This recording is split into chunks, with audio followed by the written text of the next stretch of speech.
Hi అండి, welcome to NRK tutorials. నేను మీ నీరజ రామకృష్ణ అండి.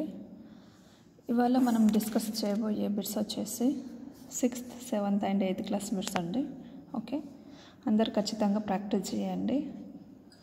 మీరు ప్రాక్టీస్ చేసిన దాన్ని బట్టే మీరు చదువుకున్న సబ్జెక్ట్ ఎంత బాగా గుర్తుంది అనే సంగతి తెలుస్తుంది.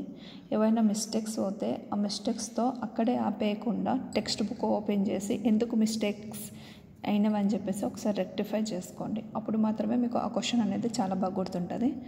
ఓకే అండి, లేట్ చేయకుండా సెషన్లోకి ఎంటర్ అవుదాము. మన ఫస్ట్ క్వశ్చన్ వచ్చేసి క్రింది వాటిని జతపరచండి.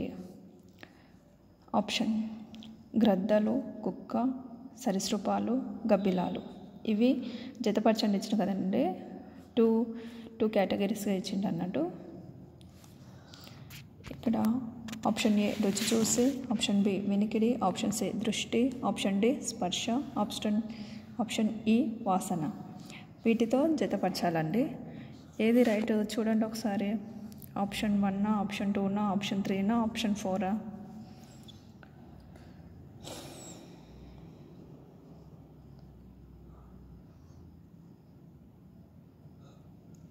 The right answer is option 3.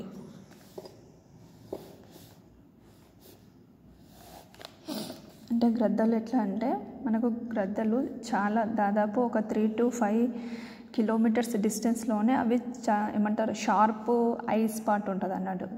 చాలా దూరం నుంచి చూసి అవి దాని యొక్క ప్రేని గుర్తుపడతాయి అన్నట్టు. కుక్కలు ఎట్లా అంటే అవి వాసన చూసి స్మెల్ ఐడెంటిఫై చేస్తాయి. అంటే కుక్కలకు మన మానవులకు దాదాపు 300 రెట్లు ఎక్కువ స్మెల్లింగ్ పవర్ ఉంటుందంట కుక్కలకు. నెక్స్ట్ సరీసృపాలు వచ్చేసి అవి రుచి చూసి గుర్తుపడతాయి అన్నట్టు, ఏది ఫుడ్ యొక్క టేస్ట్ని.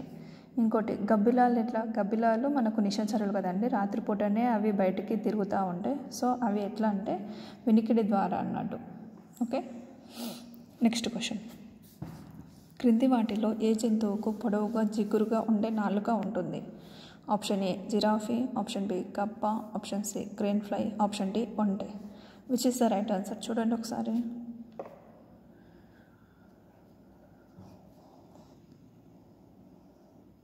The right answer is option B కప్ప.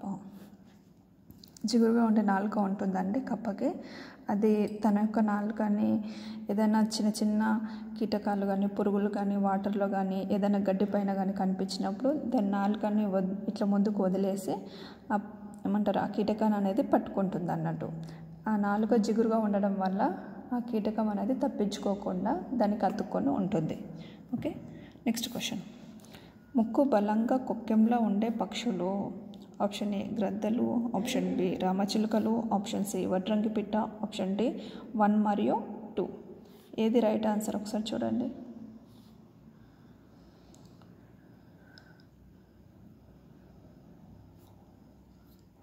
The right answer is option A గ్రద్దలు. మనకు దీంట్లో చాలా బలంగా కొక్కెంలా ఉంటుంది అన్నట్టండి.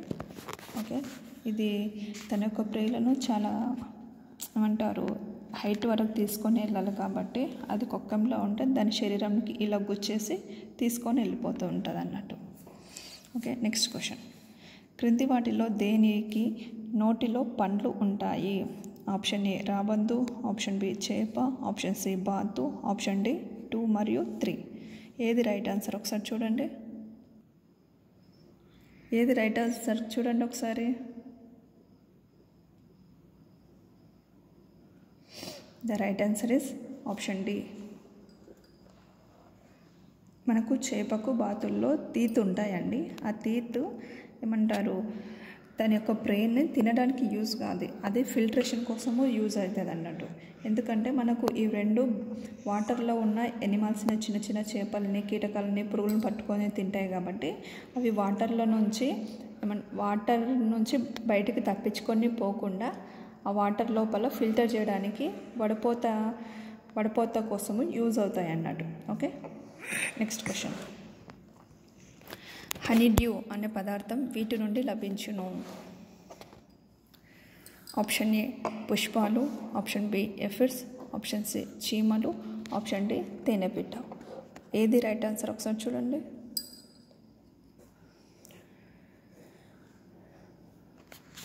The right answer is option B, aphids.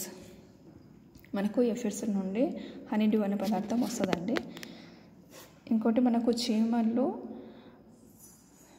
చీమలే మనకు ఇవి చీమల దగ్గరనే ఇవి పెంచుతాయి అన్నట్టు. ఇంకోటి ఇవి ఒక రకమైన శిలీంధ్రాలను కూడా తింటాయి అన్నట్టు చీమలు. అందుకోసము ఆకులను చిన్న చిన్న ముక్కలుగా చేసి వాటిని ఒక పాన్పులాగా చేస్తాయి అన్నట్టు. దానిపైన ఒక రకమైన శిలీంధ్రాన్ని పెంచి వాటిని చీమలు ఆహారంగా తీసుకుంటాయి అన్నట్టు.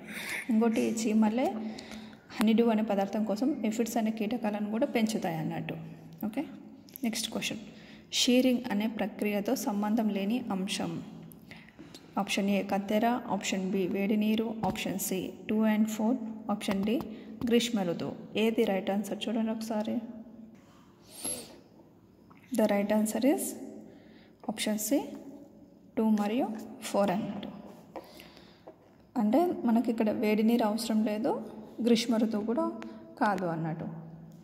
ఓకే అండి, నెక్స్ట్ క్వశ్చన్. ఉన్ని బట్టల తయారీ క్రమం వరుసగా అమర్చండి. Option 1 carding, scoring, rolling, spinning, bleaching, dyeing. ఏ ఆప్షన్ రైట్ ఒకసారి చూడండి. ఆప్షన్ ఏనా, ఆప్షన్ బీనా, ఆప్షన్ సీనా, ఆప్షన్ డీనా? వీటి యొక్క క్రమాన్ని సరిగ్గా అమర్చండి.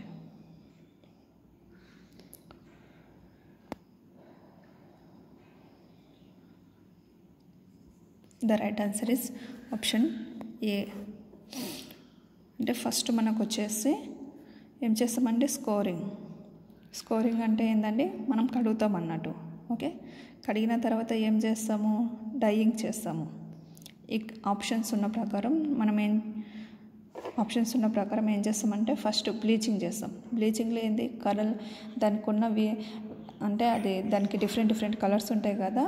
గొర్రె యొక్క వెంట్రుకలను, ఆ వెంట్రుకలకు మనము బ్లీచింగ్ చేసి కలర్ని రిమూవ్ చేస్తాం అన్నట్టు. కలర్ని రిమూవ్ చేసినాక డైయింగ్ చేస్తాం. డైయింగ్ని ఎందుకోసం చేస్తామంటే వాటికి మంచి కలర్స్ని యాడ్ చేయడం కోసము మనం డైయింగ్ చేస్తాం అన్నట్టు.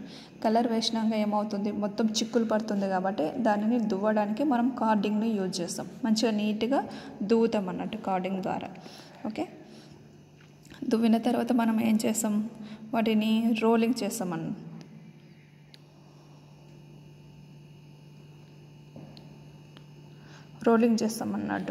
మనము రోలింగ్ చేస్తాం ఎట్లా అంటే రౌండ్గా రోల్ చేస్తాం. తర్వాత స్పిన్నింగ్ చేస్తాం, అంటే చేతులతోన ఉడుకుతాం అన్నట్టు రోలింగ్ చేసిన వాటిని.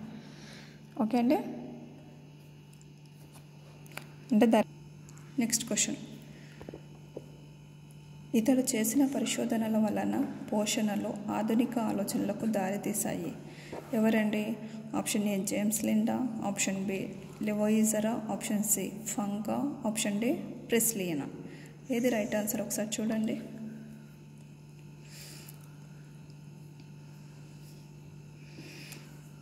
The right answer is Lavoisier.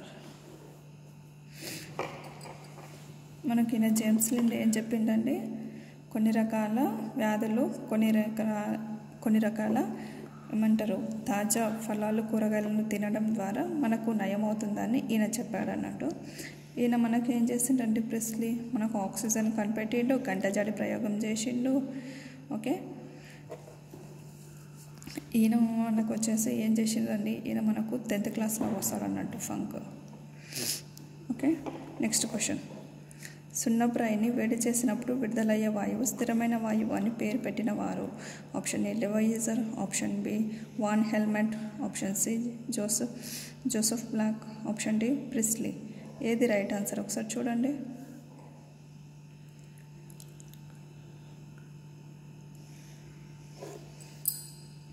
The right answer is Joseph Black. మనకి ఇక్కడ స్థిరమైన వాయువు అంటే ఏంటండి, కార్బన్ డైఆక్సైడ్ని మనం స్థిరమైన వాయువు అని అంటారు. ఓకే, నెక్స్ట్ మనకు లెవోయిజర్ ఏం చేసిండు, ఆక్సిజన్ పేరు పెట్టిండు. వాన్ హెల్మెట్ ఏం చేసిండంటే మనకు మొక్క బరువు పెరగడంలో మట్టితో పాటు మట్టికి ఏమంటారు నీరు కూడా ఉపయోగపడుతుంది అనే సంగతి చెప్పిండు. మరియు కిరణజన సంయోక్రియ ఈక్వేషన్ కూడా మనకు వాన్ హెల్మెటే ఇచ్చిండు అన్నట్టు. ఓకే, నెక్స్ట్ ప్రిస్లీ వచ్చేసి మనకు గంటజాడి ప్రయోగం చేసి ఆక్సిజన్ కనిపెట్టిండు అన్నట్టు. Okay, next question. మెటామార్ఫోసిస్లో మెటా అనగా ఏమిటి? Option A change, option B transformation, option C behind, option D form. ఏది రైట్ ఆన్సర్ ఒకసారి చూడండి.